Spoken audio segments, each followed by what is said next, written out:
Hey everybody, welcome back to day 3 of Crescent Camp Inn. We hope you've enjoyed the first couple of days and we look forward to continuing the journey together as we explore God's call in our life.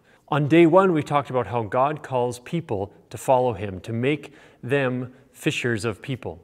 That those He calls would call others to invite them to follow Jesus in all of His ways, recognizing Him as Lord and Savior. In day 2, we recognize that God doesn't just call people that we like or people that are like us. He calls all people, no matter their background, no matter their personality, no matter where they're from, how rich or poor they are. God calls all people. Here on day 3, we're going to talk about something that gets a little tricky for you and I because it involves God's call in people's lives that we don't like. The kind of people that we would not necessarily want to play with or be friends with. God calls even those people as well. You see, when the church started way back 2,000 years ago, it was made up of people like Peter and Andrew, James and John, and friends like them. And then, as we talked about on day 2, the church expanded into people like Cornelius and other people who were not part of the Jewish tradition. But there were people who didn't like that the church was growing. There were those who were going out and attacking the church. And one person in particular that the Bible mentions is a guy named Saul. You see, Saul was very educated. He knew the Bible really well, or at least he had gone to school for a long time to learn about it. And so Saul went around and he thought the church was actually against God, that they were doing things against the call of God. Going out, he would arrest people, have them put in jail.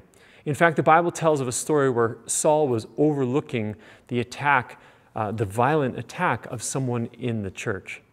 But one day on his journey to a place called Damascus, Saul was traveling when Jesus appeared in a blinding flash of light. Saul fell down. He was blind. He could not see anything, and he heard a voice say to him, "Saul, Saul, why do you persecute me?" Looking up, despite not being able to see, Saul replied, "Who are you, Lord?" And the voice from heaven said, "I am Jesus, the one you're persecuting. Now get up and go into the city. There you will meet a man who will tell you all about me and who will regain or give your sight back to you." And so Saul, getting up, his companions helped him because he couldn't see, go into the city where he met a man named Ananias who prayed for Saul and let him know that who Jesus was the Son of God, the Savior that they were all waiting for. Saul's encounter with that transformed his name. He became Paul.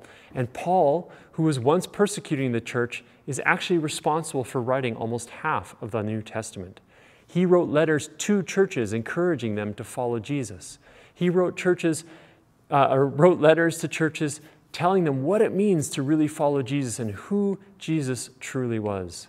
You see, God calls not only people who we like, not only people who are different than us, God even calls those who are against us, those who we wouldn't necessarily want to be friends with. God makes Himself known to you and to me and to our enemies.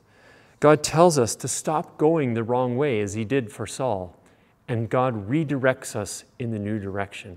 He sends us on His path, one of love and care for those around us.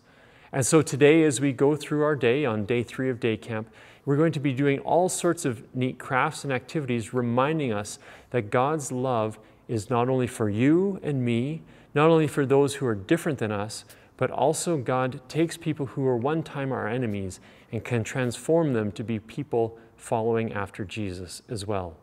I hope you have a fantastic day.